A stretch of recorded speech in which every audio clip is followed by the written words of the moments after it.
السلام علیکم لسنر. آج جو میں کمپلیٹ ناول ریڈ کرنے جا رہی ہوں وہ ہے ہم اسیر ایک رات کے، جو کہ تحریر ہے جیا عباسی کی. Late started. چودھری سائیں، ہمیں انصاف چاہیے. اس ظالم نے جو میری بیٹی کے ساتھ کیا ہے، میں چاہتا ہوں اس کی ایسی سزا دی جائے کہ پورا گاؤں یاد رکھے. وہ ہاتھ جوڑے کھڑے آنسو بہاتے ہوئے اپنی 12 سالہ بیٹی زینب کے لیے انصاف مانگ رہے تھے، جسے وجاہت شیخ کے بیٹے شہروز شیخ نے اپنی ہوس کا نشانہ بنا دیا تھا. تم فکر نہ کرو سراج الدین، کل پنچایت میں تمہاری بیٹی کو ضرور انصاف ملے گا. جاؤ، تم سے ہماری ملاقات اب کل صبح پنچایت میں ہی ہوگی. سگار کا کش لیتے ہوئے وہ سخت لہجے میں بولے، جس پر سراج الدین سر جھکائے بھاری ہوتے قدموں کے ساتھ اپنے گھر کی جانب چل پڑا، جہاں اس کی بیوی اپنی بیٹی کے ماتھے پر ٹھنڈے پانی کی پٹیاں رکھتی اس کے بخار کو کم کرنے کی کوشش کر رہی تھی. کیا ہوا؟ کیا کہا چودھری سائیں نے؟ سراج الدین کو گھر میں داخل ہوتے دیکھ کر رشیدہ نے بے تابی سے پوچھا، ایک نظر ساتھ ہی بیٹھے اپنے 22 سالہ بیٹے اور اردشیر پر ڈالی، جو خود بھی باپ کی جانب متوجہ تھا. کل پنچایت میں فیصلہ ہوگا، افسردہ لہجے میں کہتے ہوئے وہ وہیں بچھی چارپائی پر لیٹ گئے، جیسے مزید اور کچھ نہ کہنا چاہتے ہوں. اردشیر نے ماں کی طرف دیکھا اور پھر ایک نظر بخار میں تپتی اپنی بہن پر ڈالتا اٹھ کر گھر سے باہر نکل گیا. صبح کے سورج کے ساتھ ہی گاؤں کے سب لوگ پنچایت میں جمع زینب کے لیے انصاف کا انتظار کر رہے تھے. ہر طرف خاموشی پھیلی تھی. سراج الدین پر امید نظروں سے چودھری سائیں کو دیکھ رہے تھے، جو اب فیصلہ سنانے جا رہے تھے. یہ پنچایت اس فیصلے پر پہنچی ہے کہ چودھری سائیں نے رک کر ایک نظر وہاں کھڑے لوگوں پر ڈالی. ہر شخص سانس روک کے ان کے بولنے کا منتظر تھا. وجاہت شیخ کا بیٹا شہروز شیخ سراج الدین کی بیٹی کے ساتھ زیادتی کا مرتکب ہوا ہے، جس کے بدلے میں سراج الدین کا بیٹا اردشیر سراج بھی وجاہت شیخ کی بیٹی کے ساتھ وہی عمل دہرا کر اپنی بہن کے ساتھ ہوئی زیادتی کا بدلہ لے گا. یہی پنچایت کا فیصلہ ہے. اور پنچایت کے اس بدترین فیصلے پر وہاں کھڑے ہر شخص کو سانپ سونگھ گیا تھا. ایک گناہ سرزد ہوا تھا، جس کے بدلے دوسرے گناہ کی اجازت دی جا رہی تھی. بھلا یہ بھی کوئی انصاف تھا؟ وجاہت شیخ سر جھکائے کھڑا خاموش تھا، کیونکہ دوسری صورت میں اس کے بیٹے کو سنسار کر دیا جاتا، جو وہ کبھی بھی برداشت نہیں کر سکتا تھا. لوگوں میں چہمہ گوئیاں شروع ہو چکی تھیں. اکثر کو اس فیصلے پر اعتراض تھا، مگر پنچایت کے فیصلے کے سامنے بولنے کی اجازت کسی کو نہیں تھی. یہ سب کیا ہے بابا سائیں؟ اردشیر نے غصے سے مٹھیوں کو بھینچے سراج الدین کی طرف دیکھا. وہ اس وقت بس شہروز شیخ کی جان لینا چاہتا تھا، جو نہ جانے کہاں چھپ کر بیٹھ گیا تھا. انصاف؟ اب وجاہت شیخ کو پتہ چلے گا عزت کا لٹ جانا کیا ہوتا ہے. نفرت زدہ لہجے میں کہتے وہ وہاں سے نکلتے چلے گئے. ان کے اندر جلتی بدلے کی آگ نے صحیح غلط کے فرق کو جلا کر راکھ کر دیا تھا. پنچایت کے یہ فیصلہ کیسے ہو سکتا ہے؟ میری بچی کی زندگی تباہ ہو جائے گی. وجاہت شیخ کی بات سن کر ندرت شیخ روتے ہوئے بولی. اس وقت وہ یہ بھول گئی تھی کہ ان کا اپنا بیٹا بھی کسی کی زندگی تباہ کر چکا ہے.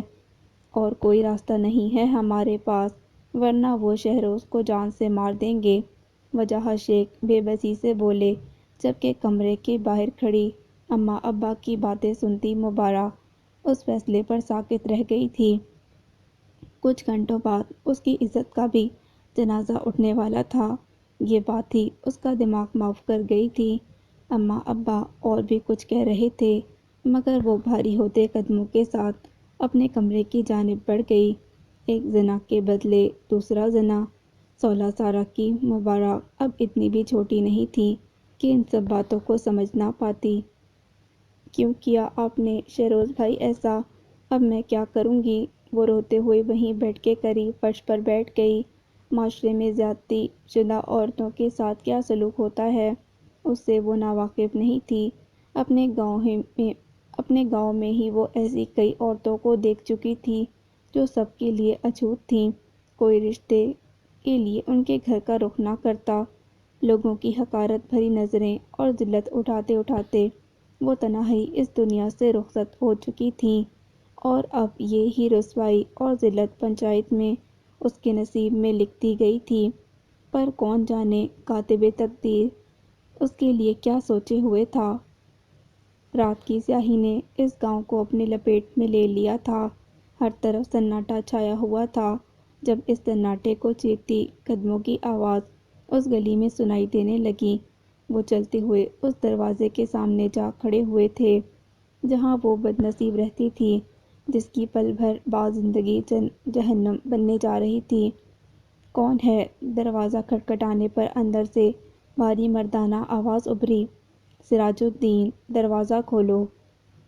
سراج الدین کی آواز پر مقابل نے فوراً دروازہ کھول دیا۔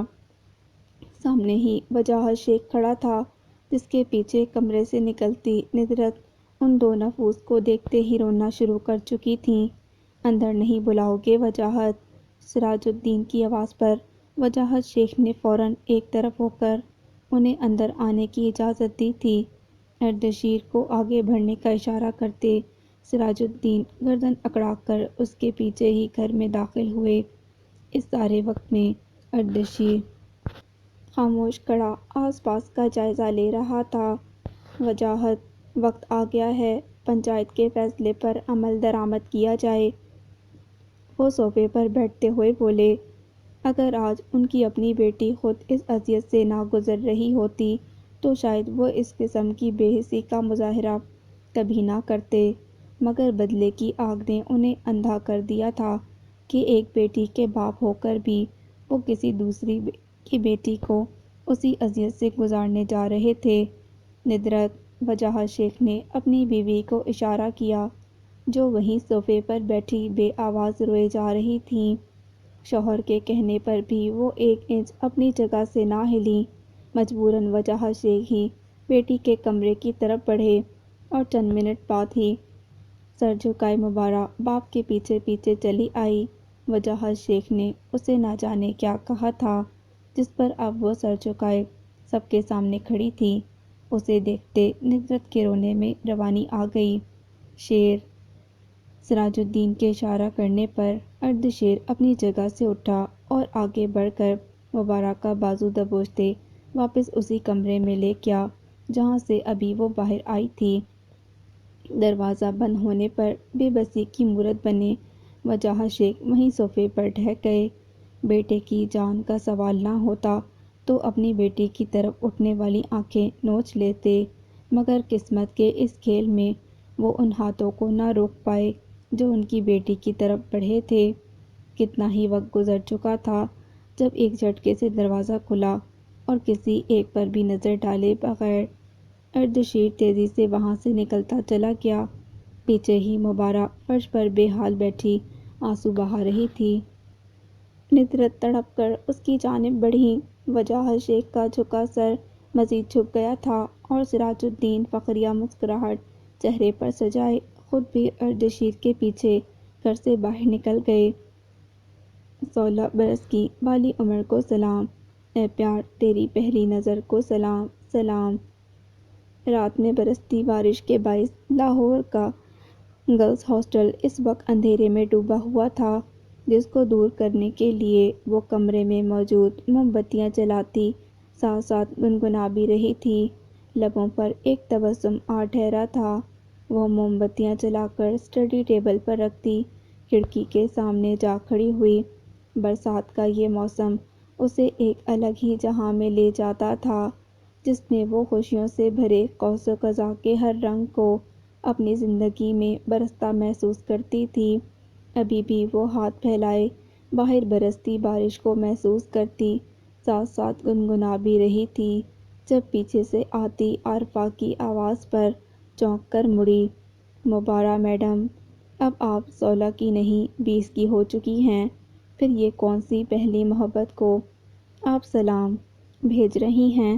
ہاتھ میں موجود ٹارچ کو ایک سائیڈ پر رکھتے ہوئے وہ معنی خیز لہجے میں سوال کر رہی تھی۔ پتہ چلا ابھی تک جنریٹر کیوں نہیں چلایا؟ عارفہ کے سوال کو سرے سے نظر انداز کرتے ہوئے اس نے اپنا سوال داغا۔ خراب ہو گیا میڈم، اب کل ہی ٹھیک ہوگا، اسی لیے آج کی رات یہ موم بتیاں جلاتے اور مچھروں کو مارتے ہوئے گزارو۔ کہتے ہوئے اس نے ہوا میں ہاتھ چلائے۔ یہ مچھروں کو بھگانے کی ناکام سی کوشش تھی۔ یہ کیا بات ہوئی؟ اگر ساری رات جاگتے رہیں گے تو ہاسٹل کی ہر لڑکی کل یونیورسٹی میں سوتی ہوئی ملے گی۔ مبارک کھڑکی کے سامنے سے ہٹتی اب بیڈ پر جا بیٹھی۔ چہرے پر پریشانی کے آثار موجود تھے۔ وہ الگ بات ہے، موم بتی کی مدھم روشنی میں دکھائی نہیں دے رہے تھے۔ اب ایسی بھی کوئی بات نہیں ہے، رات رات بھر جاگ کے پڑھائی بھی تو کرتے ہیں۔ خیر مجھے تو نیند آنے لگی ہے، میں تو چلی سونے، شب بخیر۔ کہتے ہوئے وہ واقعی سونے کے لیے لیٹ چکی تھی۔ مبارک نے گھور کر اسے دیکھا۔ اس نے سنا تھا کہ نیند سولی پر بھی آ جاتی ہے اور آج اس نے دیکھ بھی لیا تھا۔ ناچار وہ بھی اپنے بیڈ پر لیٹ کر سونے کی کوشش کرنے لگی، مگر آنکھیں بند کرتے ہی نظروں کے سامنے وہ چہرہ آ بسا جس نے 4 سال پہلے اسے اپنا اسیر بنا لیا تھا۔ اس نے گھبرا کر آنکھیں کھول دیں اور پھر بے مقصد ہی وہ چھت کو تکتی رہی۔ تو یہ طے ہوا، اس کے کئی رت جگہوں میں آج کی یہ رات بھی شامل ہو چکی تھی۔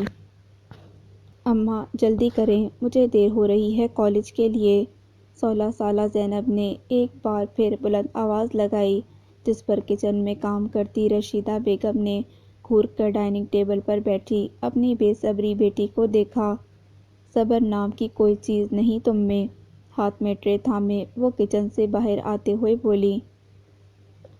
مجھے کالج کے لیے دیر ہو رہی ہے اور مجھے آفس کے لیے۔ زینب کے برابر میں بیٹھا اردشیر فوراً بہن کا ساتھ دیتے ہوئے بولا، تم نے ہی بگاڑ رکھا ہے اسے۔ رشیدہ بیگم اردشیر کو گھورتے ہوئے بولی، اس میں بگاڑنے والی کیا بات ہے؟ خیر چھوڑیں، صارم کہاں ہے؟ اردشیر نے بات بدلنے کے لیے خود سے چھوٹے بھائی کے متعلق پوچھا۔ وہ اپنے دوستوں کے ساتھ صبح ہی گھر سے نکل گیا۔ جواب زینب کی طرف سے آیا۔ شرم کرو، تم سے 2 سال بڑا ہے۔ رشیدہ بیگم نے فوراً ٹوکا، بھائی۔ اردشیر نے بھی ماں کی تائید کی، جس پر زینب برا سا منہ بناتے ہوئے اپنا بیگ اٹھا کر کھڑی ہو گئی۔ میرا ناشتہ ہو گیا، اب چلیں، مجھے کالج کے لیے دیر ہو جائے گی۔ ہاں چلو۔ اردشیر بھی ہاتھ صاف کرتا اپنی جگہ سے اٹھا اور زینب کے ساتھ گھر سے باہر نکل گیا۔ رشیدہ بیگم نے نفی میں سر ہلاتے ہوئے انہیں جاتے دیکھا اور پھر ٹیبل پر موجود ناشتے کے جھوٹے برتن اٹھانے لگیں۔ انہیں لاہور آئے 4 سال گزر چکے تھے۔ اس واقعے کے بعد سراج الدین گاؤں چھوڑ کر بیوی بچوں سمیت لاہور چلے آئے تھے، جہاں ان کی بہن اپنے شوہر اور بچوں کے ساتھ پہلے سے موجود تھیں اور اب عنقریب زینب کی ساس کے عہدے پر بھی فائز ہونے والی تھیں۔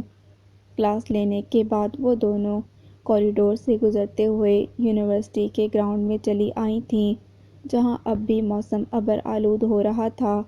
لگتا ہے پھر بارش شروع ہو جائے گی، ہمیں اس سے پہلے ہاسٹل چلے جانا چاہیے، مبارک آسمان کی طرف دیکھتے ہوئے بولی۔ ٹھیک کہہ رہی ہو، چلو چلتے ہیں، ویسے بھی اب کوئی کلاس نہیں۔ عارفہ نے کہتے ہوئے کلائی پر بندھی گھڑی میں وقت دیکھا، ساتھ ہی بیگ اٹھا کر کھڑی ہو گئی۔ اب ان دونوں کا رخ یونی کے گیٹ کی طرف تھا۔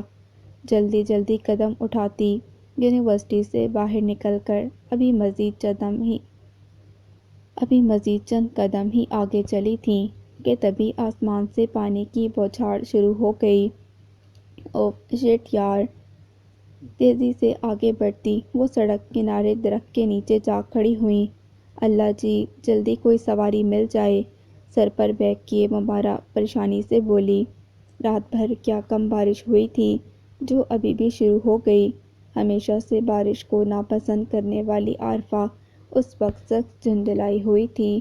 دیکھو وہ سامنے سے گاڑی آ رہی ہے۔ مبارک نے اس کی توجہ دور سے آتی کار کی طرف کرائی جو تیزی سے اس جانب بڑھ رہی تھی۔ عارفہ نے فوراً لفٹ کے لیے ہاتھ ہلایا، جس پر وہ سیاہ مرسیڈیز سیدھا ان کے سامنے آ رکی۔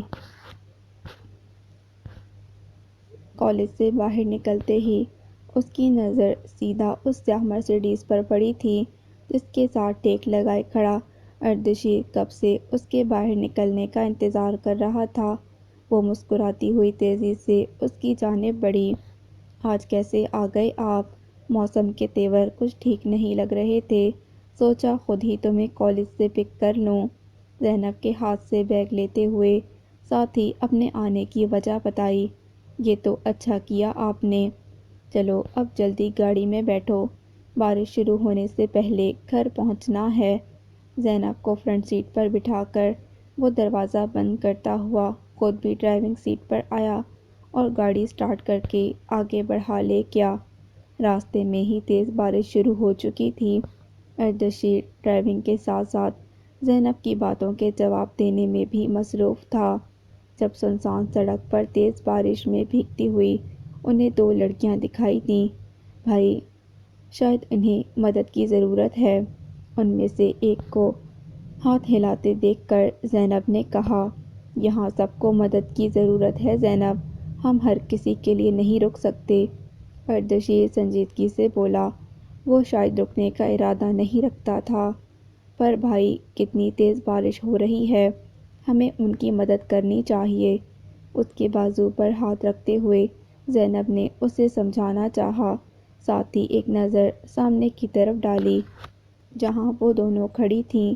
زینب کے اصرار پر اردشیر نے مزید کچھ بھی کہے بغیر گاڑی سیدھا ان دونوں کے سامنے لے جا کر روک دی۔ شکر اللہ!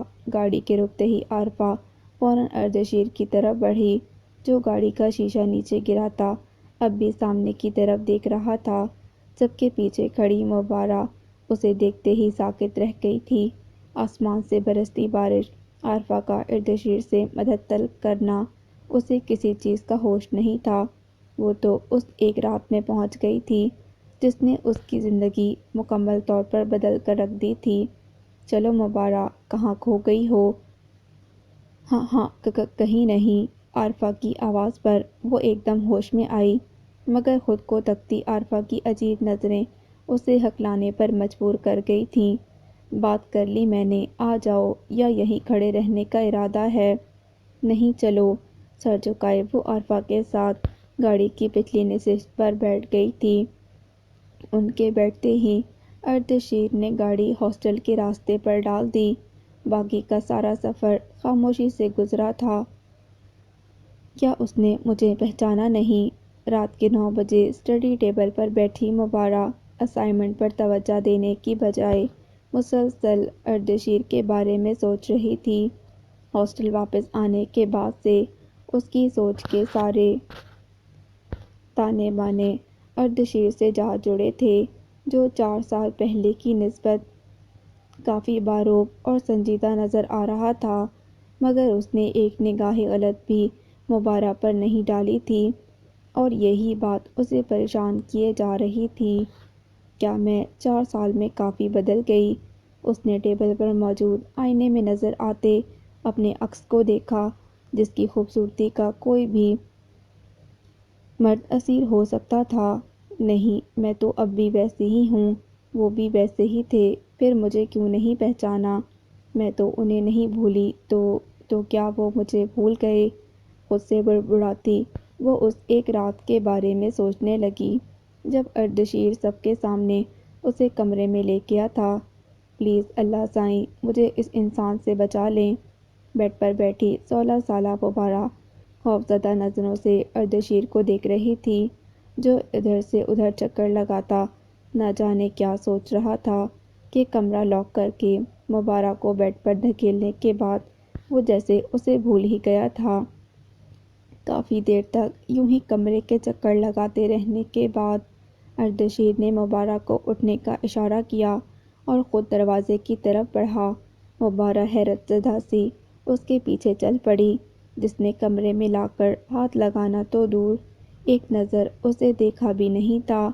وہ یہی سب سوچتی اس کے پیچھے چل رہی تھی جب ایک دم سے اردشیر مڑا اور ایک زناٹے دار تھپڑ اس کے گال پر چھوڑتا زمین بوس کر گیا۔ مبارہ آنسو بہاتی گال پر ہاتھ رکھے اسے دیکھے جا رہی تھی۔ آنکھوں میں حیرت کی جگہ اب خوف نے لے لی تھی۔ فرش پر گرنے کے باعث کپڑے بے ترتیب ہو چکے تھے۔ اردشیر نے ایک تھپڑ میں ہی اس کو حال سے بے حال کر دیا تھا۔ یہاں سے باہر نکل کر تم سب کو یہی بتاؤ گی کہ میں نے تمہارے ساتھ زیادتی کی ہے، سمجھی؟ وہ اسے آنکھیں دکھاتا ہوا بولا، جس پر مبارہ نے روتے ہوئے فوراً اس بات میں سر ہلا دیا تھا۔ اس کے بعد اردشیر تو وہاں سے نکل گیا، مگر اپنے پیچھے بہت کچھ چھوڑ گیا تھا۔ تہمت، عزت، عقیدت۔ اردشیر کے نام کی تہمت لیے مبارہ اس کے ساتھ عقیدت جیسے احساسات سے بن گئی تھی۔ ایک کمرے میں وقت گزارنے کے باوجود اس کی عزت محفوظ تھی۔ یہ بات اردشیر اور اس کے علاوہ کوئی دوسرا نہیں جانتا تھا، اور نہ وہ چاہتی تھی کہ کوئی جانے۔ وہ ہمیشہ اس کے نام کی تہمت کے ساتھ رہنا چاہتی تھی، جس کے سر الزام تھا اس کی عزت کے لٹنے کا، جس سے اسے عقیدت تھی اس کی عزت کو محفوظ رکھنے کی، اور جس سے اسے محبت تھی۔ محبت، اس نے دھیرے سے دہرایا۔ نہیں، مجھے اردشیر سے محبت نہیں ہے۔ وہ انکاری ہوئی، اس بات سے بے خبر کہ وہ تو اس ایک رات کی اسیر ہو چکی تھی۔ ان 4 سالوں میں وہ اس ایک رات میں ہی کہیں قید ہو چکی تھی۔ رات کے دوسرے پہر اپنے کمرے میں لیٹا وہ کب سے بس کروٹوں پر کروٹیں بدل رہا تھا، پر یہ اندر کا غبار تھا کہ تھمنے کا نام ہی نہ لے رہا تھا۔ 4 سال، پورے 4 سال بعد اس نے وہ چہرہ دیکھا تھا جسے دیکھتے ہی اس کے اندر نفرت کی چنگاریاں بھڑک اٹھی تھیں۔ اس نے کس قدر خود کو قابو کیا تھا یہ بس اردشیر ہی جانتا تھا۔ اپنی بہن کے ساتھ ہوئی وہ زیادتی آج تک بھولا نہیں تھا، اور نہ ہی بھولنے کا ارادہ رکھتا تھا۔ دعا کرنا پھر کبھی ہمارا سامنا نہ ہو، ورنہ اب کی بار میں کیا کر جاؤں یہ میں خود بھی نہیں جانتا۔ 4 سال سے کہیں چھپے وقتی جذبات کے زیر اثر وہ حقارت سے سوچتا ہوا آنکھیں بند کر کے ایک بار پھر سونے کی کوشش کرنے لگا، اس بات سے بے خبر کہ انسان کے وقتی جذبات تو اس پانی کے بلبلے کی طرح ہوتے ہیں جو ذرا سا چھونے پر ہی اپنا نام و نشان کھو دیتے ہیں۔ چھٹی کے باعث آسیہ اپنے بیٹے عمر کے ساتھ آج صبح ہی سراج الدین کی طرف چلی آئی تھیں۔ سب بڑے اکٹھے جمع تھے، جس پر چائے کا انتظام لان میں کر دیا گیا تھا، اور اب تینوں چائے پیتے ادھر ادھر کی باتوں میں مصروف تھے، جب موقع دیکھ کر آسیہ نے زینب کے نکاح کے ساتھ ساتھ اپنی بیٹی پلوشہ اور اردشیر کے رشتے کا بھی ذکر چھیڑ دیا۔ رشیدہ بھابی، میں چاہتی ہوں زینب اور عمر کے نکاح کے ساتھ اردشیر اور پلوشہ کا بھی نکاح کر دیں۔ میری بڑی خواہش تھی کہ اردشیر کو اپنا داماد بناؤں۔ وہ چائے کا کپ ٹیبل پر رکھتے ہوئے بولیں، مگر آسیہ زینب ابھی پڑھ رہی ہے، اور اردشیر مجھے اس سے بھی اس رشتے کے بارے میں بات کرنی پڑے گی۔ رشیدہ بیگم نے کہتے ہوئے ایک نظر سراج الدین پر ڈالی، جو ان دونوں کو نظر انداز کیے اخبار پڑھنے میں مصروف تھے۔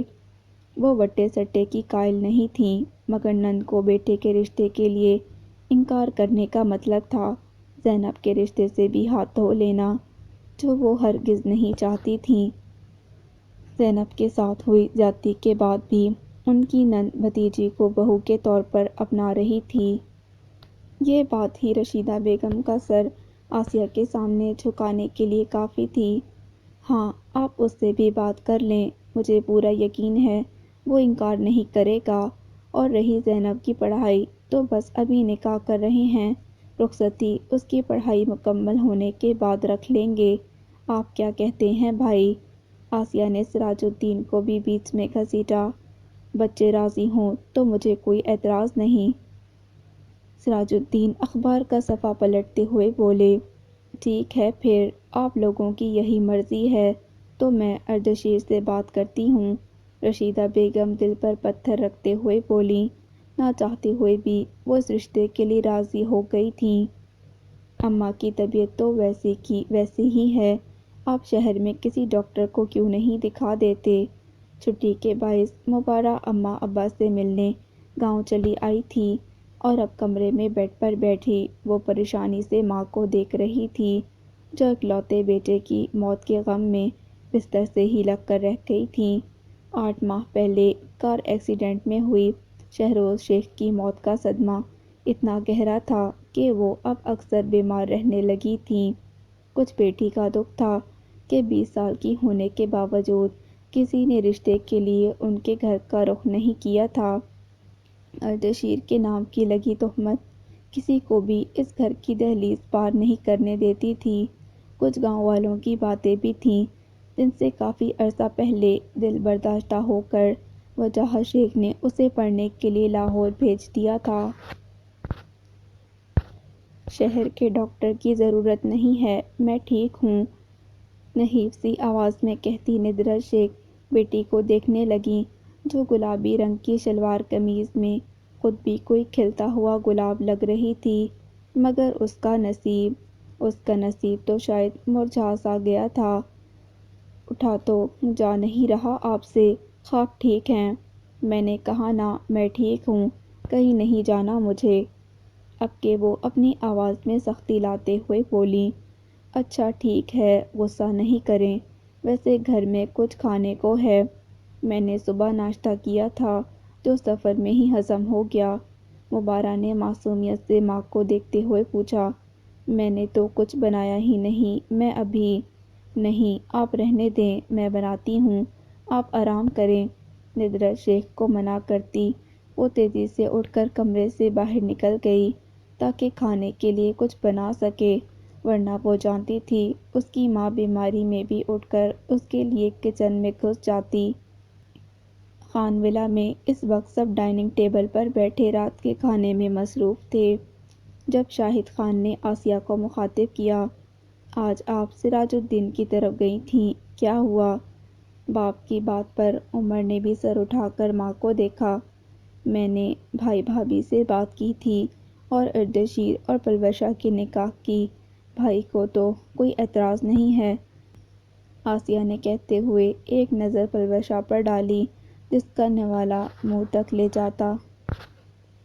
ہاتھ ہوا میں ہی رہ گیا تھا۔ اور رشیدہ بھابھی، ان کو تو کوئی اعتراض نہیں؟ شاہد خان نے بھی کھانے سے ہاتھ روک کر اب آسیہ کی طرف پوری طرح توجہ سے پوچھا۔ انہوں نے کہا ہے اردشیر سے بات کر کے کچھ دنوں تک جواب دیتی ہیں، اور مجھے امید ہے اردشیر انکار نہیں کرے گا، عمر نے مسکراتے ہوئے کہا۔ جب سے اپنے اور زینب کے نکاح کا پتہ چلا اس کی مسکراہٹ تھمنے کا نام نہیں لے رہی تھی۔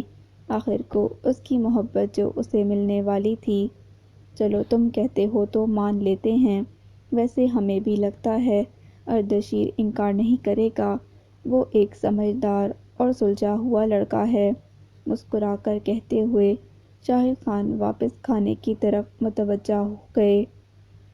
انشاءاللہ ایسا ہی ہوگا۔ آسیہ نے ایک بار پھر پلوشا کی طرف دیکھا جو خاموشی سے کھانا ختم کر کے اب اٹھ کھڑی ہوئی تھی۔ میں کمرے میں جا رہی ہوں، مجھے اسائنمنٹ بنانا ہے۔ اپنی بات مکمل کر کے وہ سیدھا اپنے کمرے کی طرف بڑھ گئی۔ اس کے جاتے ہی آسیہ نے پہلے ایک نظر شاہد خان اور پھر عمر کی طرف دیکھا، جنہوں نے اس کے جانے پر کوئی نوٹس نہیں لیا تھا۔ اپنی چھٹیاں گاؤں میں اماں ابا کے ساتھ گزار کر مبارہ واپس ہاسٹل چلی آئی تھی اور اب لاہور کے بازار کی خاک چھانتی وہ کچھ ضرورت کا سامان خرید رہی تھی۔ عارفہ کے سر درد کے باعث وہ اکیلی ہی چلی آئی تھی۔ سارا سامان ہو گیا اور نہ جانے کیا لانے کو کہا تھا عارفہ نے، وہ ہاتھ میں موجود لسٹ دیکھتی ہوئی بڑبڑائی، ساتھ ہی بیگ سے موبائل نکال کر عارفہ کو کال ملانے لگی، پر آگے سے موبائل بند جا رہا تھا۔ یہ بھی نہ موبائل آف کر کے خود گدھے گھوڑے بیچ کر سو رہی ہوگی۔ غصے سے موبائل کو گھورتے ہوئے اس نے واپس بیگ میں رکھا اور سامان سے بھرے 2-3 شاپر اٹھا کر شاپ سے باہر نکل گئی۔ اب وہ سڑک پر چلتی کسی رکشا یا ٹیکسی کی تلاش میں تھی۔ آج ہی سب کو غائب ہونا تھا، کوئی رکشا ٹیکسی ہی نظر نہیں آ رہی۔ سڑک پر نظر دوڑاتے ہوئے مبارہ نے کوفت سے سوچا، وہ بس جلد از جلد ہاسٹل پہنچ جانا چاہتی تھی۔ اگر اسے خاص ضرورت نہ ہوتی تو وہ کبھی یوں اکیلے بازار نہ آتی۔ بیچاری تھک گئی۔ کیا ہوا میڈم، ہاتھ میں درد ہو رہا ہے تو ہم مدد کر دیں شاپرز پکڑنے میں؟ وہاں سے گزرتے 2-3 منچلے نوجوان اسے دیکھتے ہی آوازیں کسنے لگے تھے۔ مبارہ انہیں نظر انداز کرتی اپنے گرد لپٹی چادر کو مزید ٹھیک کرنے لگی۔ گلابی آنکھیں جو تیری! اس سے پہلے ان میں سے ایک مزید بکواس جاری رکھتا، پیچھے سے پڑنے والے تھپڑ نے اس کی بولتی بند کر دی۔ وہ گال پر ہاتھ رکھے پیچھے مڑا جہاں اردشیر کھڑا غصے سے انہیں گھور رہا تھا۔ بہت شوق ہے سڑک پر چلتی لڑکیوں کو چھیڑنے کا۔ ابھی وہ مزید اس لڑکے کو تھپڑ جڑتا کہ اردشیر کے خطرناک تیور دیکھ کر وہ لڑکے فوراً وہاں سے بھاگ گئے۔ ویسے بھی وہ نوجوان لڑکے اس لمبے چوڑے مرد کا مقابلہ نہیں کر سکتے تھے۔ ان کے جاتے ہی اردشیر نے اپنا رخ مبارہ کی جانب کیا۔ تمہیں بھی بہت شوق ہے عزت کو ہاتھ میں لیے گھومنے کا؟ جی۔ مبارہ نے ناسمجھی سے اسے دیکھا۔ وہ واقعی اردشیر کی بات کا مطلب سمجھنے سے قاصر تھی۔ اپنی عزت پیاری نہیں ہے شاید تمہیں، اسی لیے اب سڑکوں پر نکل آئی ہو۔ اپنے اندر موجود نفرت وہ لفظوں کے ذریعے باہر نکال رہا تھا۔ مبارہ کئی لمحے اسے گنگ سی حالت میں دیکھتی رہی۔ جب بولی تو آواز میں لرزاہٹ تھی۔ میں بس ضرورت کے تحت باہر نکلی تھی، شوق سے نہیں۔ بیٹھو گاڑی میں، اس سے پہلے واقعی عزت کا جنازہ نکل جائے تو میں تمہارے ہاسٹل چھوڑ دوں، سخت کٹیلے لہجے میں کہتا وہ اپنی گاڑی کی جانب بڑھا۔ مبارہ خاموشی سے اس کے پیچھے چل دی۔ آج پھر وہ اس کی حفاظت کے لیے موجود تھا۔ غیر ہونے کے باوجود اردشیر کا ساتھ اسے تحفظ فراہم کرتا تھا۔ یہی بات اس کی اردشیر سے وابستہ عقیدت کو مزید بڑھا دیتی تھی۔ شکریہ۔ ہاسٹل سے کچھ فاصلے پر گاڑی رکتے ہی وہ اس کا شکریہ ادا کرنے لگی۔ اردشیر نے یوں ہی نگاہ اس پر ڈالی کہ ٹھہر سا گیا۔ مبارہ کی بولتی آنکھیں کچھ الگ ہی داستان بیان کر رہی تھیں، ان میں اترتی چمک۔ اردشیر نے فوراً اپنی نگاہ پھیر لی۔ جب بولا تو لہجہ سختی لیے ہوئے تھا، جاؤ جلدی۔ جی۔ مبارہ فوراً گاڑی سے اتر کر ہاسٹل کی جانب بڑھی۔ اردشیر اسے ہی دیکھتا رہا جب تک وہ اندر نہیں چلی گئی۔ مجھے کیا ضرورت تھی اس کی مدد کرنے کی؟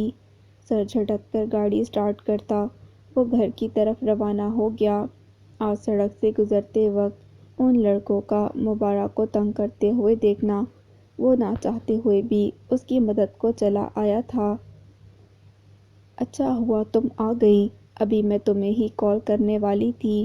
مبارہ کو روم میں داخل ہوتے دیکھ کر عارفہ جلدی سے اٹھ کر اس کی طرف بڑھی تاکہ شاپرز لے سکے۔ ہاں، وہ واپسی میں کوئی گاڑی نظر نہیں آ رہی تھی، اسی لیے دیر ہو گئی، آہستہ آواز میں کہتی۔ وہ شاپرز عارفہ کو پکڑا کر بیڈ پر جا بیٹھی۔ سوچ کے سارے تانے بانے اردشیر سے جڑے تھے۔ اس کی موجودگی، اس کے تحفظ کا اتنا گہرا اثر تھا کہ مبارہ اس کے لفظوں کی تیزی کو سرے سے فراموش کر چکی تھی۔ اگر کچھ یاد تھا تو یہ اردشیر نے ایک بار پھر اس کی عزت کی حفاظت کی تھی، اور سب سے بڑھ کر وہ اسے یاد تھی۔ یہی بات اسے سرشار کرنے کے لیے کافی تھی۔ کیا ہوا میڈم، اکیلے اکیلے مسکرا رہی ہو، کہیں محبت تو نہیں ہو گئی؟ عارفہ اسے دیکھتے ہوئے معنی خیز لہجے میں بولی، جس پر مبارہ کی مسکراہٹ کچھ مزید گہری ہوئی اور وہیں عارفہ کی دونوں آنکھیں پھیل گئیں۔ اردشیر گھر میں داخل ہوا تو سامنے ہی صارم صوفے پر بیٹھا موبائل میں سر جھکائے مصروف نظر آیا۔ اماں کہاں ہیں؟ پڑوس میں گئی ہیں۔ موبائل میں جھکے ہی جواب آیا، اوکے، پانی لے کر آؤ میرے لیے۔ اردشیر اسے حکم دیتا اپنے کمرے کی طرف بڑھا، جبکہ صارم آنکھوں کو پورا کھولے اس کی پشت کو گھورتے ہوئے پیچھے سے چلایا، یہ میرا کام نہیں ہے، 5 منٹ میں پانی لے کر کمرے میں موجود ہو۔ اردشیر نے اسی کے انداز میں کہا اور اپنے کمرے کا دروازہ بند کر کے بیڈ پر بیٹھ گیا۔ اب وہ اپنے جوتے اتار رہا تھا۔ آج پھر وہ میرے سامنے تھی۔ مبارک کو ہاسٹل چھوڑنے کے بعد سے وہ مسلسل اسے سوچ رہا تھا۔ ذہن بری طرح الجھ چکا تھا۔ جتنا میں چاہ رہا ہوں اس سے سامنا نہ ہو، وہ اتنا ہی میرے سامنے آ رہی ہے۔ اس نے سوچتے ہوئے اپنے بالوں میں ہاتھ پھیرا۔ مجھے بھی کیا ضرورت تھی اس کی مدد کرنے کی، کہیں محترمہ کسی خوش فہمی کا شکار نہ ہو جائیں۔ اردشیر کو اس کی آنکھیں یاد آئیں جن میں اسے دیکھتے ہی چمک اتر آئی تھی۔ میرا وہم بھی ہو سکتا ہے، مجھے اس بارے میں اتنا نہیں سوچنا چاہیے۔ اس نے خود کو جھٹلایا اور اٹھ کر واش روم کی طرف بڑھ گیا، اس بات سے انجان کہ محبت یا نفرت جیسے جذبات سے وابستہ شخص کو انسان ہمیشہ اپنے ذہن پر سوار رکھتا ہے۔ نہ چاہتے ہوئے بھی اردشیر مبارک کو ہی سوچ رہا تھا۔ صبح سے ایک کے بعد ایک کلاس لینے کے بعد اب وہ دونوں باتیں کرتی کینٹین کی طرف جا رہی تھیں، جب سامنے سے آتی پلوشا کی پکار پر رک کر اسے دیکھنے لگیں۔ مبارک، مجھے تم سے کام تھا، وہ ان کے سامنے آ کر بولی۔ ہاں بولو، کیا ہوا؟ سر پر موجود دوپٹہ ٹھیک کرتے ہوئے اس نے پوچھا۔ یار، سر واصف نے جو ٹاپک سمجھایا تھا کیا وہ تم مجھے سمجھا سکتی ہو؟ میری کلاس مس ہو گئی تھی۔ وہ امید بھری نظروں سے مبارک کو دیکھنے لگی۔ اتنی سی بات ہے، میں سمجھا دوں گی، مبارک مسکراتے ہوئے بولی۔ تھینک یو سو مچ، میں کافی پریشان ہو گئی تھی۔ چلو کینٹین میں چل کر بیٹھتے ہیں۔ ان دونوں کو وہیں جمے دیکھ کر عارفہ نے مداخلت کی۔ تمہارا کچھ نہیں ہو سکتا، چلو، مسکرا کر کہتی مبارک ان دونوں کے ساتھ کینٹین کی طرف چل پڑی۔ کچھ دیر وہاں بیٹھ کر کھانے پینے اور باتوں کے دوران ان کا ارادہ پلوشا کے گھر جانے کا ہو گیا تھا۔ ارے میرا شیر آیا ہے! آسیہ لاؤنج میں بیٹھی اس وقت ٹی وی پر چلتا ڈرامہ دیکھ رہی تھی جب سامنے سے آتے اردشیر کو دیکھتے ہی کھل اٹھی۔ السلام علیکم پھپھو۔ وعلیکم السلام، کیسے ہو؟ آسیہ نے کھڑے ہو کر اس کے سر پر ہاتھ پھیرتے ہوئے پوچھا۔ الحمدللہ ٹھیک، آپ کیسی ہیں؟ ان کا حال پوچھتا اردشیر ان کے ساتھ ہی صوفے پر بیٹھ گیا۔ میں بھی ٹھیک ہوں، تم بتاؤ آج یہاں کا رخ کیسے کر لیا؟ یقیناً عمر سے کوئی کام ہوگا۔ آسیہ کی بات پر اردشیر اپنی مسکراہٹ چھپانے کی ناکام کوشش کرنے لگا۔ وہ واقعی عمر سے کام کے سلسلے میں ہی آیا تھا۔ جی اس سے پہلے وہ اپنے آنے کی وجہ بتاتا پلوشا عارفہ اور مبارک کے ساتھ گھر میں داخل ہوئی۔ ماما، یہ میری کلاس فیلوز ہیں، عارفہ اور مبارک۔ سلام دعا کے بعد پلوشا ان کا تعارف کرانے لگی۔ عارفہ فوراً آگے بڑھ کر آسیہ کے گلے ملی، جبکہ مبارک، وہ تو آسیہ کے ساتھ موجود اردشیر کو دیکھتے ہی ساکت ہو گئی تھی۔ کیسا عجیب اتفاق تھا! قسمت انہیں بار بار ایک دوسرے کے سامنے لے آتی تھی۔ مبارک! پلوشا کی پکار پر وہ چونک کر اس کی طرف متوجہ ہوئی۔ کیا ہوا؟ نہیں، کچھ بھی تو نہیں۔ وہ خود کو سنبھالتی آگے بڑھ کر آسیہ سے ملی۔ ان سے ملو، یہ اردشیر ہے، میرا بھتیجا۔ آسیہ مسکرا کر اردشیر کا تعارف کرانے لگی۔ جی، ان سے تو ہم مل چکے ہیں، عارفہ نے کہتے ہوئے کنکھیوں سے مبارک کو دیکھا، جو کبھی اپنے بال ٹھیک کرتی تو کبھی دوپٹہ۔ واقعی پہلے مل چکے ہو؟ عارفہ کی بات پر آسیہ اور پلوشا نے پہلے اسے پھر اردشیر کو دیکھا، جو بظاہر تو خاموش کھڑا تھا پر جلد از جلد منظر سے ہٹ جانا چاہتا تھا۔ اس لڑکی کی موجودگی اسے بے چینی میں مبتلا کر رہی تھی۔ جی، انہوں نے ہمیں لفٹ دی تھی۔ اوہ، یہ تو اچھی بات ہے۔ پھپھو، مجھے عمر سے کام تھا، میں ذرا اس سے مل لوں۔ ان کی ختم نہ ہونے والی باتوں سے تنگ آ کر اردشیر نے مداخلت کی۔ ہاں، وہ اپنے کمرے میں ہے۔ آسیہ کے بتانے پر وہ اس بات میں سر ہلاتا فوراً عمر کے کمرے کی طرف بڑھ گیا۔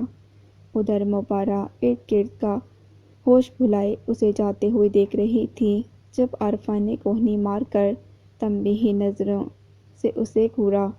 آؤ کمرے میں چل کر باتیں کرتے ہیں، وہیں تم مجھے ٹاپک بھی سمجھا دینا۔ البشہ ان دونوں کو ساتھ لیے اپنے کمرے کی طرف بڑھی، جبکہ آسیہ کچن کی طرف چل پڑی تھیں تاکہ مہمان نوازی کر سکیں۔ ہاسٹل سے واپس آ کر وہ دونوں اپنے اپنے کاموں میں مصروف ہو چکی تھیں۔ باقی کا سارا وقت اسائنمنٹ کی تیاری میں گزر گیا۔ وہ اتنی تھک چکی تھیں کہ اب بس آرام کرنا چاہتی تھیں۔ مبارہ، ایک بات پوچھوں؟ عارفہ نے اسے دیکھتے ہوئے پوچھا، جو تکیہ درست کرتی سونے کی تیاری کر رہی تھی۔ ہاں پوچھو۔ اردشیر میں ایسا کیا ہے کہ اس کے سامنے آتے ہی تم ارد گرد کا ہوش بھلا دیتی ہو؟ مبارہ نے اردشیر کے بارے میں جاننے اور آج کی ملاقات کے بعد وہ پوچھے بنا نہ رہ سکی۔ گو کہ مبارہ نے زینب سے زیادتی اور پنچایت کے فیصلے کے بارے میں اسے کچھ نہیں بتایا تھا، سوائے اس کے کہ اردشیر اور وہ ایک ہی گاؤں سے ہیں۔ وہ وہیں مبارہ اس سے پہلی ملاقات میں محبت کا شکار ہو گئی تھی۔ کیا مطلب؟ میں نہیں سمجھی۔ وہ سمجھ کر بھی انجان بنی۔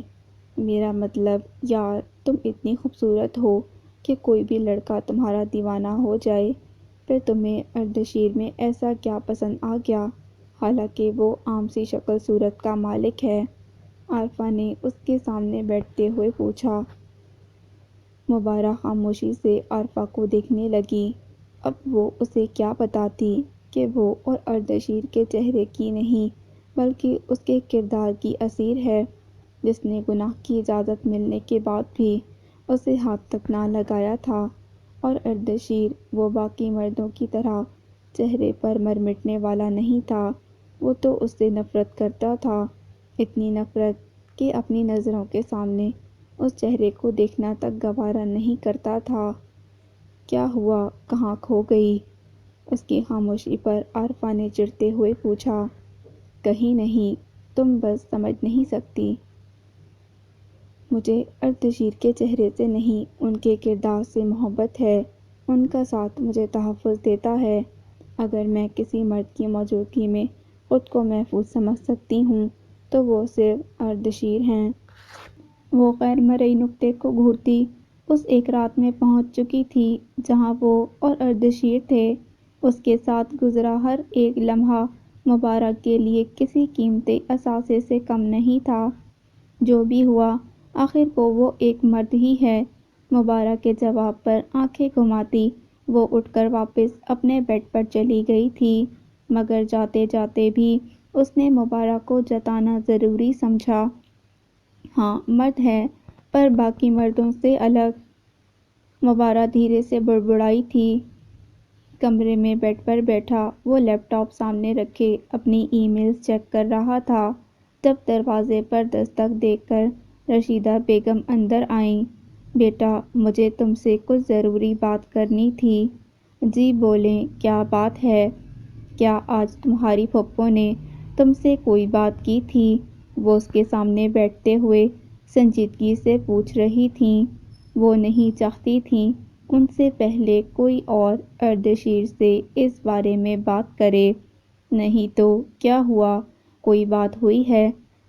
اردشیر نے لیپ ٹاپ بند کر کے سائیڈ پر رکھا اور پورا کا پورا ندرت بیگم کی طرف متوجہ ہوا۔ تمہیں بتایا تھا تمہاری پھپھو آئی تھیں زینب کے نکاح کی بات کرنے۔ ہاں، تو اس میں کیا مسئلہ ہے؟ عمر سے بات ہوئی تھی، وہ ابھی صرف نکاح کا کہہ رہا ہے۔ ماں کی بات پر وہ پرسکون لہجے میں بولا۔ یہ مسئلہ نہیں ہے۔ پھر رشیدہ بیگم نے گہرا سانس لیتے ہوئے اردشیر کی طرف دیکھا۔ وہ آسیہ پلوشہ کا نکاح تم سے کرنا چاہتی ہے، لیکن دیکھو اردشیر، تم جانتے ہو زینب کے لیے عمر کا رشتہ کتنا ضروری ہے، اور تمہارے بابا سائیں کو بھی کوئی اعتراض نہیں ہے، اسی لیے انکار کرنے سے پہلے اچھی طرح سوچ لو۔ اس سے پہلے اردشیر کچھ کہتا، وہ اس کی بات کاٹتے ہوئے بولی، اگر بابا سائیں اور آپ راضی ہیں تو مجھے بھی کوئی اعتراض نہیں، آپ پھپھو کو ہاں کر دیجیے گا۔ اسے واقعی اس رشتے سے کوئی اعتراض نہیں تھا جو انکار کی وجہ بنتا، ویسے بھی وہ اپنی بہن کی خوشیوں کے لیے اتنا تو کر ہی سکتا تھا۔ یہ تو اچھی بات ہے، میں کل ہی آسیہ سے کہہ دوں گی وہ زینب کے ساتھ پلوشہ کے نکاح کی بھی تیاری کر لے۔ رشیدہ بیگم اس کا ماتھا چومتی ہوئی بولیں اور اٹھ کر کمرے سے باہر نکل گئیں۔ ان کے جاتے ہی اردشیر واپس لیپ ٹاپ لے کر اپنے آفس کا کام کرنے لگا، جب اچانک مبارک کا چہرہ اس کی نظروں کے سامنے آیا۔ اس نے فوراً اس کے خیال کو جھٹک دیا۔ اگلی صبح ہی رشیدہ بیگم نے آسیہ کو فون کر کے اردشیر اور پلوشہ کے نکاح کے لیے ہاں کر دی، جس سے دونوں گھروں میں خوشیوں کی لہر دوڑ گئی تھی۔ ہر کوئی اس رشتے کو لے کر بہت خوش نظر آ رہا تھا۔ آنے والے کچھ دنوں میں ہی دونوں گھروں میں نکاح کی تیاریاں شروع ہو چکی تھیں۔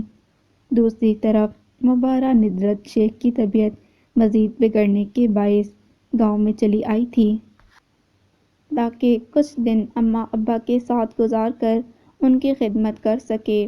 یونیورسٹی سے اس نے چھٹیاں لی ہوئی تھیں، ویسے بھی اسائنمنٹ وغیرہ میں مدد کے لیے عارفہ موجود تھی۔ اماں آپ آرام کریں، میں ذرا کچن دیکھ لوں۔ ندرت شیخ کو دوائیاں دینے کے بعد وہ بیڈ پر لٹاتے ہوئے بولی، مبارہ بیٹا اب میں ٹھیک ہوں، تم اب واپس لاہور چلی جاؤ، تمہاری پڑھائی کا حرج ہو رہا ہے۔ کوئی حرج نہیں ہو رہا اماں، عارفہ ہے میری مدد کے لیے، آپ پریشان نہ ہوں۔ اس نے جھک کر ان کے ماتھے پر پیار کیا اور پھر کمرے سے نکل کر کچن کی جانب بڑھنے لگی کہ دفعتاً بیرونی دروازے کی بیل بجی۔ مبارہ نے اپنے قدم دروازے کی جانب بڑھا دیے۔ جی کون؟ سامنے کھڑے لڑکے کو دیکھتے ہوئے اس نے پوچھا۔ یہ وجاہت شیخ کے نام ڈاک آئی ہے، خاکی لفافہ مبارہ کی طرف بڑھاتے ہوئے اس نے کہا، جسے اس نے شکریہ کے ساتھ تھام لیا تھا۔ لڑکے کو فارغ کر کے وہ دروازہ بند کرتی واپس کمرے کی طرف بڑھی تاکہ لفافہ اماں کو دے سکے۔ ابا کے لیے کس نے بھیجا ہے؟ ذہن میں اٹھتا سوال اور تجسس اسے لفافہ کھولنے پر مجبور کر رہا تھا۔ کیا ہو سکتا ہے اس میں؟ کیا میں کھول کر دیکھ لوں؟ ہاں دیکھ لیتی ہوں، ابا نے کون سا کچھ کہنا ہے۔ اپنے تجسس کے ہاتھوں مجبور ہوتی وہ وہیں رک کر لفافہ کھولنے لگی، جب اندر سے نکلتے شادی کے کارڈ نے اس کے پیروں تلے سے زمین کھینچ لی۔ ذلیل انسان، مجھے نیچا دکھانے کے لیے اس نے یہ کارڈ بھیجا ہے، میں چھوڑوں گا نہیں اسے۔ وجاہت شیخ جلے پیر کی بلی کی طرح کمرے میں چکر کاٹ رہے تھے جب ہاتھ میں موجود کارڈ کو بھینچتے ہوئے بولے۔ ان کا غصے سے برا حال تھا۔ سراج الدین نے نکاح کی تقریب گاؤں میں رکھی تھی، جس میں وجاہت شیخ کی فیملی کو بھی مدعو کیا گیا تھا۔ وہ جانتے تھے سراج الدین نے جلے پر نمک چھڑکنے کی کوشش کی تھی، تب بھی جب شہروز شیخ کی موت ہوئی تھی۔ گاؤں میں نہ رہتے ہوئے بھی وہ یہاں کی ساری سرگرمیوں سے واقف تھے۔ مہربانی کر کے مجھ پر رحم کریں، میرے پاس ایک بیٹی ہی ہے جسے اب مجھے کھونے کی ہمت نہیں۔ ندرت شیخ بیڈ پر بیٹھی دوپٹے سے آنسو صاف کرتے ہوئے بولی۔ انہیں ڈر تھا اگر وجاہت شیخ نے غصے میں آ کر سراج الدین کو جانی نقصان پہنچا دیا تو اب کی بار ان کی بیٹی کو غنی ہونے سے کوئی نہیں بچا سکتا۔ وہ کیا سمجھتا ہے ہمیں اس کے بچوں کی شادی سے کوئی فرق پڑتا ہے؟ نہیں، ہم جائیں گے، ہم سب جائیں گے، تاکہ اسے پتہ چل سکے کہ وجہ شیخ کو توڑنا اتنا آسان نہیں۔ اپنی بات مکمل کر کے وہ کمرے سے نکل چکے تھے۔ ندرت شیخ نے بیٹی کی طرف دیکھا، جو کھڑکی کے پاس خاموشی سے سر جھکائے بیٹھی اپنے ہاتھوں کی لکیروں میں نہ جانے کیا ڈھونڈ رہی تھی۔ اس خبر کے ملنے کے بعد اسے چپ لگ گئی تھی۔ 2 دن مزید اماں ابا کے ساتھ گزار کر وہ واپس ہاسٹل چلی آئی تھی، جہاں عارفہ اس کا بے چینی سے انتظار کر رہی تھی۔ اسے بھی پلوشہ اور اردشیر کے نکاح کی خبر مل چکی تھی، جس کے بعد سے اسے مبارہ کی فکر ہونے لگی تھی۔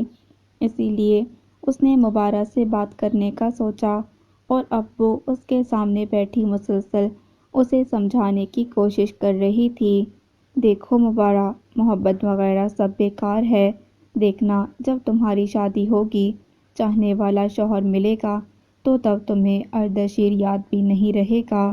وہ اس کے ہاتھوں پر دباؤ ڈالتے ہوئے بولی، مجھے نہیں پتا کچھ بھی، میں کیسے سمجھاؤں اپنے دل کو۔ اس کے رونے میں مزید شدت آ گئی۔ وہ جب سے آئی تھی بس روئے جا رہی تھی۔ مبارہ میری جان، ہمیشہ یاد رکھو، یہ دنیا اور اس دنیا کی ہر چیز وقتی ہے، حتیٰ کہ انسان کے جذبات بھی۔ مستقبل میں تمہیں یہ محبت حماقت سے کم نہیں لگے گی۔ نہیں عارفہ، تم نے محبت نہیں کی، اسی لیے تم یہ سب کہہ سکتی ہو، لیکن محبت کوئی کھیل نہیں ہے جو بار بار کھیلا جائے۔ یہ بس ایک بار ہوتی ہے، اور اگر نہ ملے تو ساری زندگی کا روگ بن جاتی ہے۔ پھر چاہ کر بھی انسان کسی اور سے محبت نہیں کر پاتا۔ مبارہ تو اردشیر کو بھولنے کی بات پر ہی تڑپ اٹھی تھی۔ عارفہ نفی میں سر ہلاتے ہوئے اٹھ کھڑی ہوئی۔ وہ اسے سمجھاتے سمجھاتے اب تھک چکی تھی۔ انسان سارے شوق پال لے لیکن محبت کا روگ نہ پالے۔ زور سے بڑبڑاتی ہوئی وہ واش روم میں چلی گئی۔ اس کے جاتے ہی مبارہ کے رونے میں مزید روانی آ گئی تھی۔ اب بس بھی کر دو مبارہ، کب تک یوں خاموش رہنا ہے؟ آج سارا وقت سب کو تمہاری طبیعت خراب ہونے کا جھوٹ بول بول کر تھک گئی ہوں میں۔ ہر کوئی پوچھ رہا تھا تم اتنی خاموش کیوں ہو؟ اس کے ساتھ کوریڈور سے گزرتے ہوئے عارفہ چڑھ کر بولی، تو تم سے کس نے کہا تھا جھوٹ بولنے کو؟ مبارہ نے بھی اسی کے انداز میں کہا۔ نکاح کی خبر کے بعد سے وہ ایسی ہی چڑچڑی ہو گئی تھی۔ زیادہ تر خاموش رہتی، پر جب بولتی تو کاٹ کھانے کو دوڑتی۔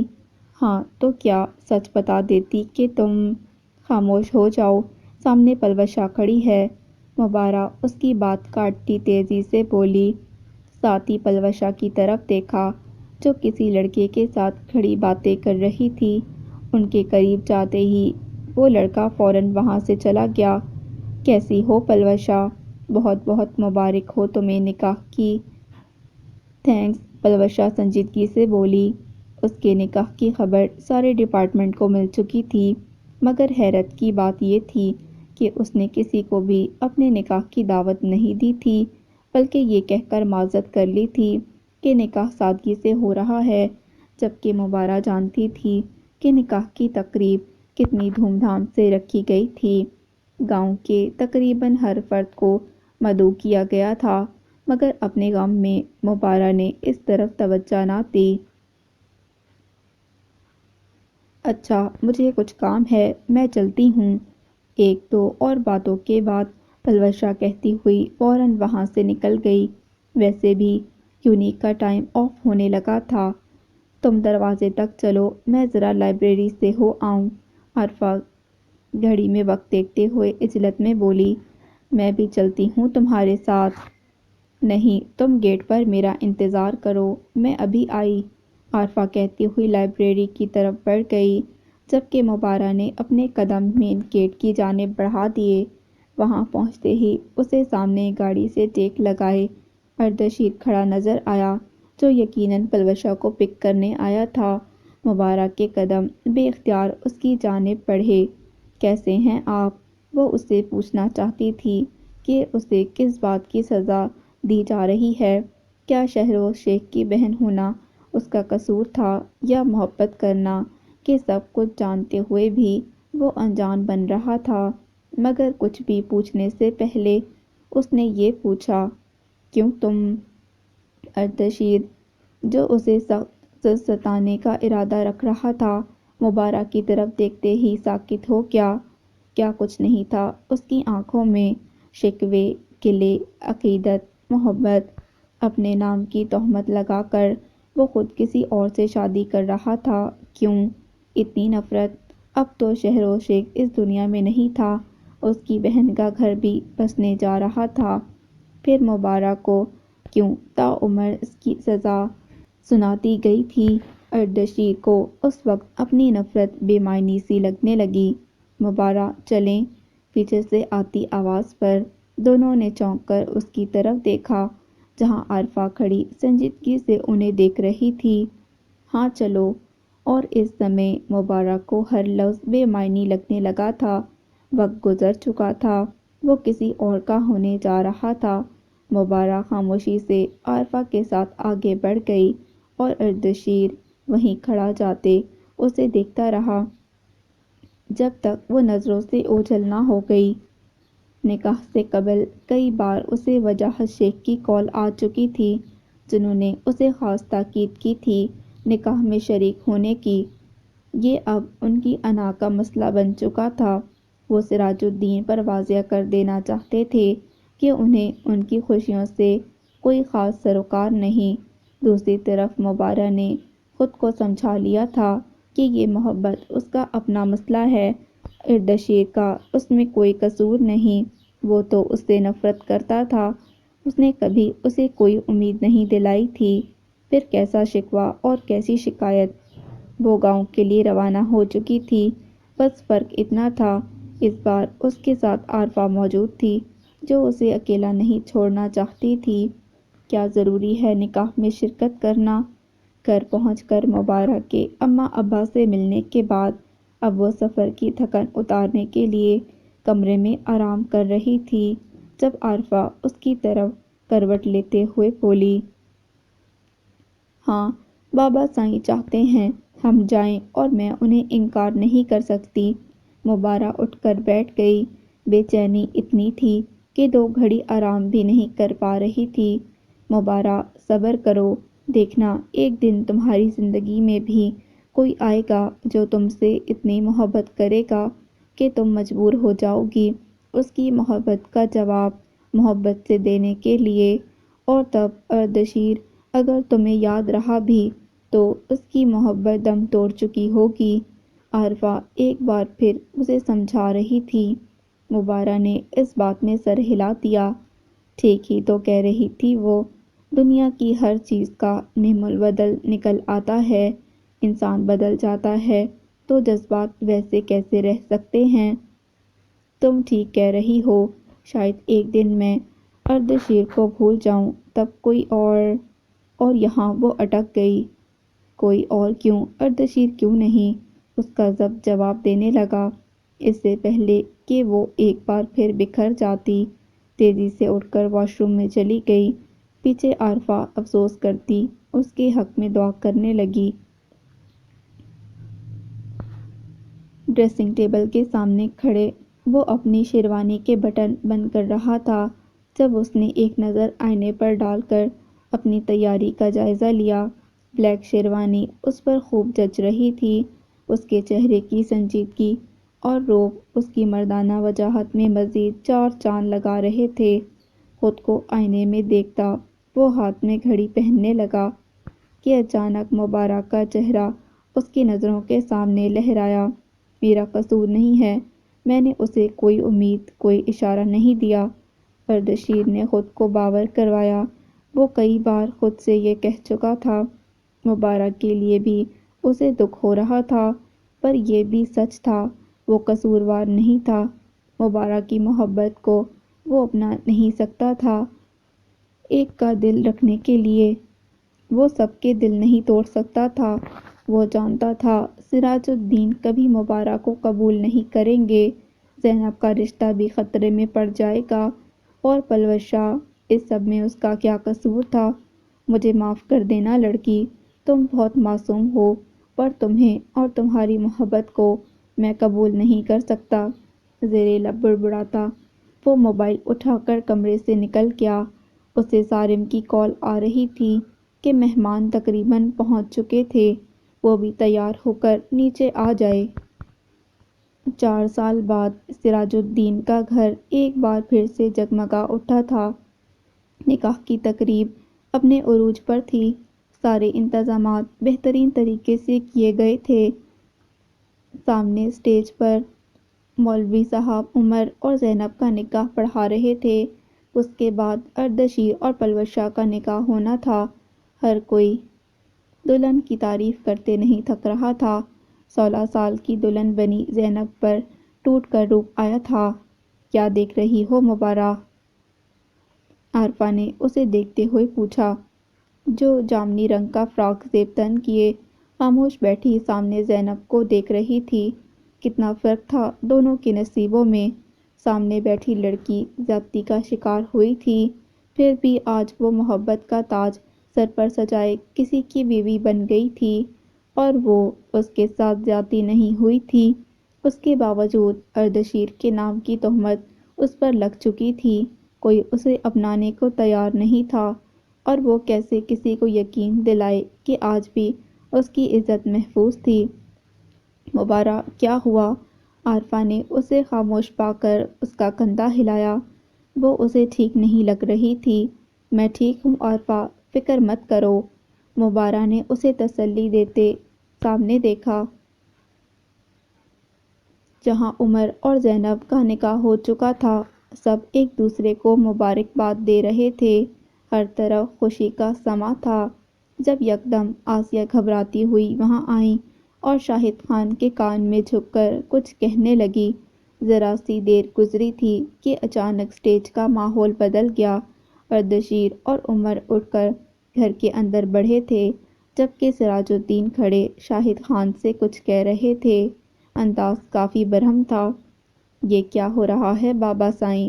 مبارہ نے سوالیہ نظروں سے ساتھ بیٹھے وجاہت شیخ سے پوچھا، جو خود بھی معاملے کو سمجھنے کی کوشش کر رہے تھے۔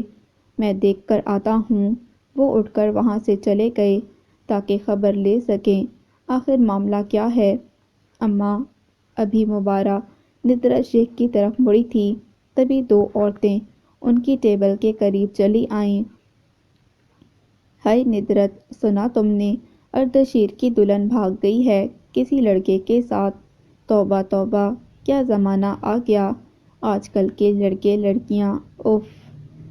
ان میں سے ایک عورت کانوں کو ہاتھ لگاتے ہوئے بولی۔ اور پھر یہ بات جنگل میں آگ کی طرح پھیل گئی۔ سارے مہمان آپس میں جہمہ گوئیاں کرتے طرح طرح کی باتیں کرنے لگے۔ وہ عورت بھی ندرت شیخ سے مزید کچھ کہہ رہی تھی، جبکہ مبارہ اور عارفہ ساکت بیٹھی ایک دوسرے کو دیکھنے لگیں۔ کہیں یہ وہ لڑکا تو نہیں جس کے ساتھ پلوش شاہ اکثر یونیورسٹی میں دکھائی دیتی تھی؟ عارفہ کی بات پر مبارہ کو یاد آیا پلوش شاہ نے کس طرح بے تاثر چہرے سے نکاح کی مبارکباد وصول کی تھی۔ اس کے چہرے پر خوشی کی کوئی رمق نہیں تھی، اور وہ لڑکا ان کے قریب جاتے ہی وہاں سے چلا گیا۔ تبھی پلوش شاہ نے یونیورسٹی میں کسی کو نکاح کی دعوت نہ دی تھی، کیونکہ وہ پہلے ہی بھاگنے کا پلان بنا چکی تھی، اور مبارہ کی ادھوری بات کو عارفہ نے مکمل کیا تھا۔ جب تم جانتی تھیں تمہاری بیٹی کسی اور کو پسند کرتی ہے تو پھر تم نے یہ رشتہ کیوں طے کیا؟ سراج الدین آسیہ پر برستے ہوئے بولے۔ وہ سب اس وقت گھر میں جمع تھے، کسی کے کچھ سمجھ نہیں آ رہا تھا اب کیا کریں۔ باہر مہمان موجود تھے جو طرح طرح کی باتیں کر رہے تھے۔ مجھے کیا معلوم تھا بھائی وہ اتنا بڑا قدم اٹھا لے گی، میں تو شاہد کے کہنے پر رشتہ لے کر آپ کے پاس آئی تھی، آسیہ روتے ہوئے بولی۔ شاہد خان کا جھکا سر مزید جھک گیا تھا، عمر کا بھی کچھ یہی حال تھا۔ جبکہ زینب اور صارم رشیدہ بیگم کو سنبھال رہے تھے، جنہوں نے رو رو کر برا حال کر لیا تھا۔ پر اردشیر اس سب میں ایک وہی تھا جو پرسکون کھڑا تھا۔ اس کے نزدیک پلوشہ اتنی قصوروار نہیں تھی جتنے آسیہ اور شاہد خان۔ اگر ان کی بیٹی کسی کو پسند کرتی تھی تو اسے پورا حق حاصل تھا کہ اس کی پسند کا احترام کیا جائے، نہ کہ انا کا مسئلہ بنا کر زبردستی شادی کی جائے۔ تم دونوں نے مجھے کہیں منہ دکھانے لائق نہیں چھوڑا، اب کیا جواب دوں گا میں لوگوں کو؟ سراج الدین وہیں سر پکڑ کر بیٹھ گئے تھے۔ جب وجاہت شیخ کی آواز پر سب نے چونک کر ان کی طرف دیکھا۔ کیا تم میری بیٹی کو اپنے گھر کی بہو بناؤ گے سراج؟ مبارہ جو باپ کو ڈھونڈتی ہوئی اندر آ رہی تھی، ان کی بات سن کر اس کے قدم وہیں ساکت ہو گئے۔ کیا تم اس دشمنی کو ختم کر کے میری بیٹی کو اپنی بہو بنانا چاہو گے؟ وجاہت شیخ نے ایک بار پھر پوچھا۔ سب خاموش کھڑے انہیں دیکھ رہے تھے۔ جب سراج الدین اپنی جگہ سے اٹھ کر ان کے سامنے آئے، تمہیں لگتا ہے کہ میں تم سے کوئی رشتہ داری جوڑنا چاہوں گا؟ میں جانتا ہوں سراج، جو ہوا وہ غلط تھا، پر پنچایت کے فیصلے پر تم نے اپنا بدلہ لے لیا تھا، جس کی سزا آج تک میری بیٹی کاٹ رہی ہے۔ باپ کی بات پر بے اختیار مبارہ کی نظر اردشیر کی طرف اٹھی، جو اسے ہی دیکھ رہا تھا۔ اس کا دل چاہا سب کو بتائے، اس رات اس کے ساتھ کچھ نہیں ہوا تھا، پر اردشیر کی تنبیہ کرتی نظریں اسے خاموش رہنے پر مجبور کر رہی تھیں۔ تم خود بھی باپ ہو، سمجھ سکتے ہو اولاد کا دکھ۔ اگر عمر تمہاری بیٹی سے شادی نہ کرتا تو میری طرح تم بھی اس کی خوشیاں دیکھنے کو ترستے رہتے۔ وجاہت شیخ نے کہتے ہوئے اب کی بار سراج الدین کے سامنے ہاتھ جوڑ دیے۔ میری بیٹی کو اپنے گھر کی بہو بنا لو، ورنہ اردشیر کے نام کی تہمت کبھی اس کا گھر بسنے نہیں دے گی۔ بابا سائیں، مبارہ کا دل چاہا پھوٹ پھوٹ کر روئے۔ اس نے بھلا کب چاہا تھا کہ سب کے سامنے اس کے بابا سائیں یوں جھک جائیں۔ سراج الدین نے ایک نظر وجاہت شیخ کے جڑے ہاتھوں پر ڈالی اور پھر مبارہ کو دیکھا، جو باپ کے لیے رو رہی تھی۔ انہیں اس پر ترس آیا۔ بھائی کے کیے کی سزا وہ معصوم بھگت رہی تھی۔ 4 سال پہلے ایک فیصلہ پنچایت نے کیا تھا اور 4 سال بعد ایک فیصلہ سراج الدین نے کرنا تھا، جو ایک بار پھر اس لڑکی کی زندگی کو بدلنے والا تھا۔ سراج الدین آگے بڑھے اور پھر وہاں وہ ہوا کہ سبھی لوگ حیرت سے دنگ رہ گئے۔ سراج الدین نے وجاہت شیخ کو گلے سے لگا لیا تھا۔ وجاہت، کیا تم اپنی بیٹی کا نکاح میرے بیٹے سے کر کے مہمانوں کے سامنے میرا سر جھکنے سے بچا سکتے ہو؟ اگر وجاہت شیخ ان کے سامنے جھکے تھے تو وہ بھی بڑا پن دکھاتے ہوئے مبارہ کا ہاتھ مانگ کر انہیں عزت بخش رہے تھے۔ اگر اردشیر بیٹے کو کوئی اعتراض نہیں تو مجھے خوشی ہوگی اپنی بیٹی کو تمہارے گھر کی بہو بناتے ہوئے۔ اب کی بار سب کی نظریں اردشیر کی طرف اٹھی تھیں۔ سب کو اپنی طرف متوجہ پا کر وہ گڑبڑا اٹھا تھا۔ جو بابا سائیں کا فیصلہ ہو، مجھے کوئی اعتراض نہیں، وہ جلدی سے بولا۔ چلو پھر طے ہوا، مبارہ ہمارے گھر کی بہو بنے گی۔ اب سب یہاں کیا کھڑے ہو، جاؤ جا کر نکاح کی تیاری کرو۔ سراج الدین کے کہتے ہی سب فوراً گھر سے باہر نکل گئے تاکہ نکاح خواں اور مہمانوں کو اس نئی تبدیلی سے آگاہ کر سکے۔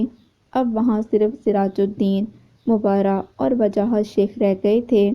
سراج الدین دونوں باپ بیٹی کو اکیلے میں بات کرنے کا وقت دیتے خود بھی وہاں سے باہر چلے گئے۔ بابا سائیں، مبارہ وجاہت شیخ کے سامنے آئی۔ میں جانتا ہوں بیٹی، تم اردشیر کو پسند کرتی ہو۔ میں نے تمہاری اور تمہاری سہیلی کی باتیں سن لی تھیں۔ باپ کی بات پر اس نے شرمندگی سے سر جھکا دیا۔ اس میں شرمندہ ہونے کی ضرورت نہیں۔ ویسے بھی 4 سال پہلے میں نے بیٹے کی خاطر تمہارے ساتھ زیادتی کی تھی۔ پر اب میں تمہارے ساتھ بالکل زیادتی نہیں ہونے دوں گا۔ اگر مجھے سراج الدین کے سامنے ناک بھی رگڑنی پڑتی تو اپنی بیٹی کے لیے میں وہ بھی کر جاتا۔ بیٹے کی موت کے بعد وجاہت شیخ کو اپنے سب گناہوں کا احساس ہو گیا تھا۔ انہوں نے مبارک کے سر پر ہاتھ پھیرا۔ وہ باپ کے گلے لگتی پھوٹ پھوٹ کر رونے لگی۔ چلو بس کرو، آؤ تمہاری اماں اور سہیلی کو تمہارے نکاح کی خبر دیتے ہیں۔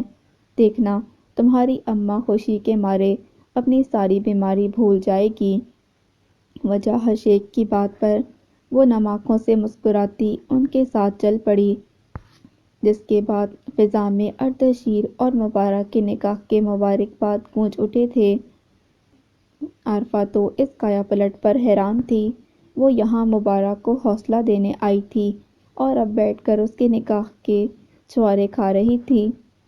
1 سال بعد ان کی شادی کو 2 ہفتے گزر چکے تھے، جس میں ادھر ادھر کی دعوتوں سے فارغ ہو کر اردشیر اسے لیے فوراً شمالی علاقہ جات پہنچ گیا تھا۔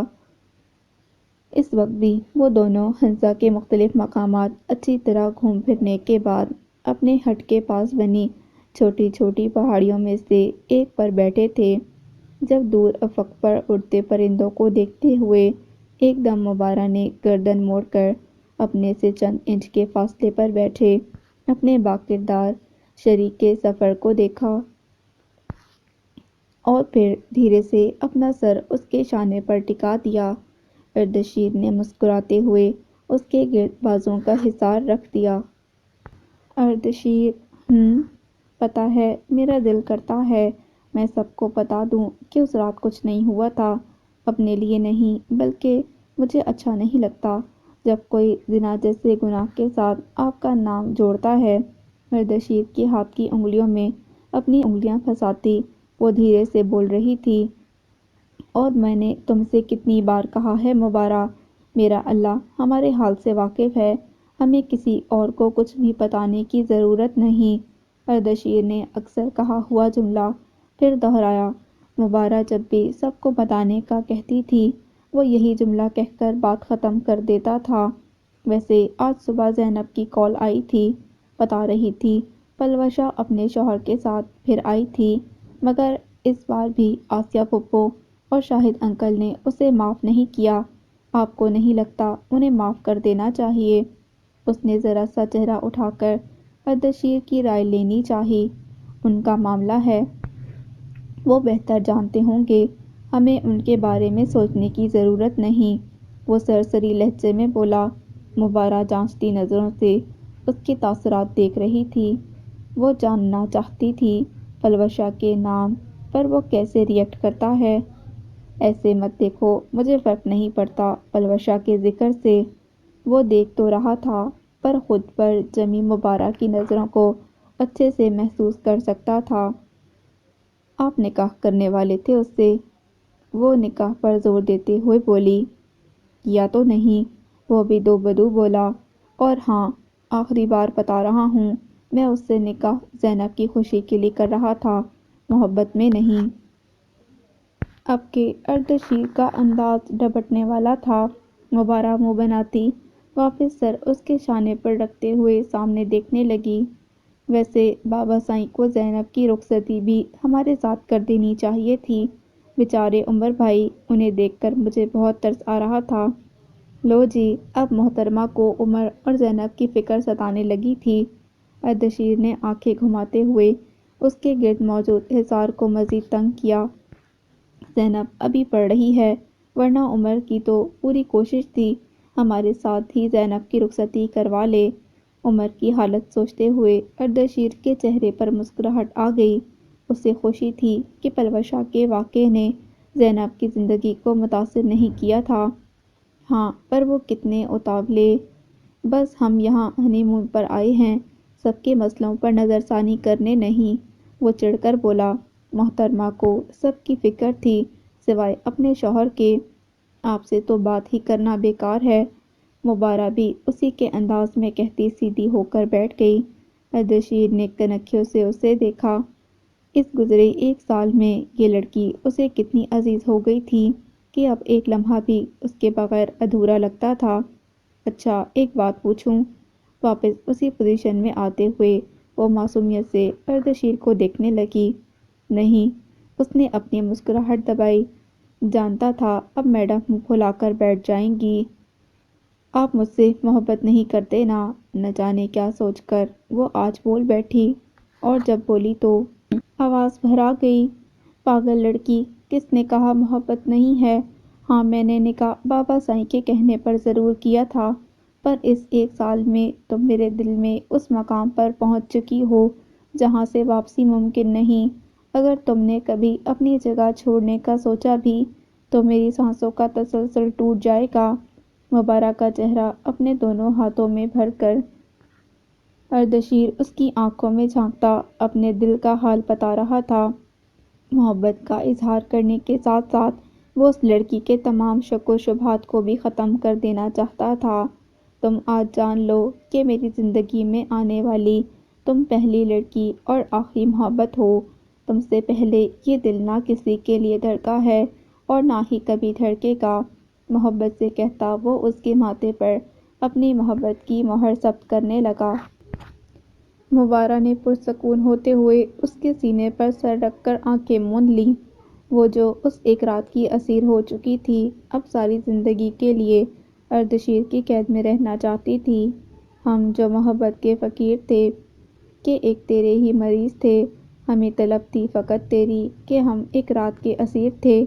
The end. So this was the end of the novel. امید کرتی ہوں یہ آپ کو بہت پسند آیا ہوگا۔ اگر آپ کو یہ پسند آیا ہے تو پلیز میرے چینل کو سبسکرائب کریں۔ ملتے ہیں ایک نیو ناول کے ساتھ۔ اللہ حافظ۔